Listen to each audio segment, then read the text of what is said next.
My Maui community stakeholders is Dr. Reverend John Njoroge, who is the Valley Light Home Director. Dr. If you're ready, please make your way. Let's appreciate him once again. Karibu.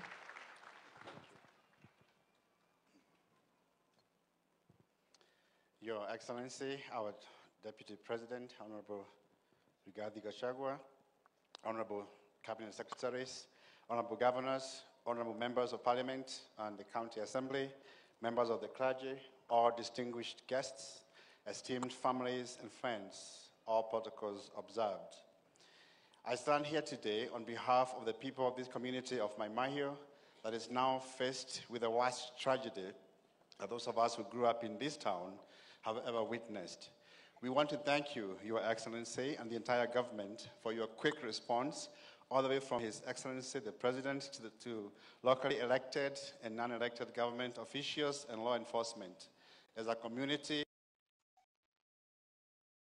we also want to thank the various organizations and individuals who have answered our call here in this valley. We are overwhelmed with gratitude for the outpouring of love and support you have shown to us in our time of need. But the wound in our hearts from this tragedy runs deep. The people of Maimahio are hard, and we will conquer through this darkness. We do not leave the vulnerable among us behind. We have several organizations that work very hard in this town to help those who are not well off in our city. Organizations like Valley Light, which I represent, Children's Home, Nipe Tumaini, Beat the Drum, and many other wonderful organizations in this town. These organizations, in partnership with the pastors and other leaders in Maimahio, will be here on the ground grieving with our family members and friends and doing everything we can to help them. The pastors in our community are speaking with one voice and clinging to the words of Psalm 11 from verse 3 to verse 4. Here's a question. If righteous do, and the answer, the Lord is in his holy temple, the Lord is on his heavenly throne, our God is still in control, and by his strength we will overcome. Your Excellency, I want to finish my remarks with two very simple and straightforward requests.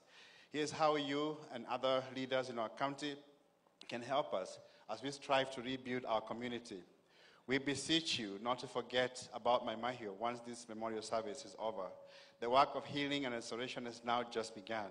It will take years to stabilize many of those affected by this tragedy. Yesterday, I spoke to a health professional who told me that she's getting patients coming to her who are unable to speak because of trauma. Today, we honor those who are no longer with us. Tomorrow, we start the work that is hard and tedious of serving those who are still with us and who really need our help.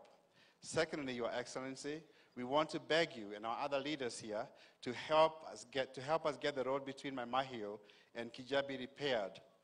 For many years, we have heard that this road will be tarmacked. We are grateful for that. But as we wait for the road to be tarmacked, we are asking that the road be made usable. There is a hospital up there in Kijabi Mission Hospital, which is the best hospital closest to us. It's only 10 minutes if the road was good. Unfortunately, it is totally inaccessible because of the condition of the road, even in normal days. Before the equipment that is already here is deployed somewhere else, we are asking that the road be made usable. We don't want to speculate too much, but it is possible that some lives could have been saved had the road been in a better condition. Also, in order for our traumatized children to go back to school, we will need the roads and bridges inside Maimahio that have been washed away to be brought back to drivable or walkable conditions. So some streets are covered in knee-deep mud. We need help to get our children to school. Thank you, Your Excellency, and all the esteemed guests and families, including those who could not make it here in person, but are standing with us, whether they're in Kenya or in other countries. We as a community are truly grateful. We don't take that for granted. Thank you.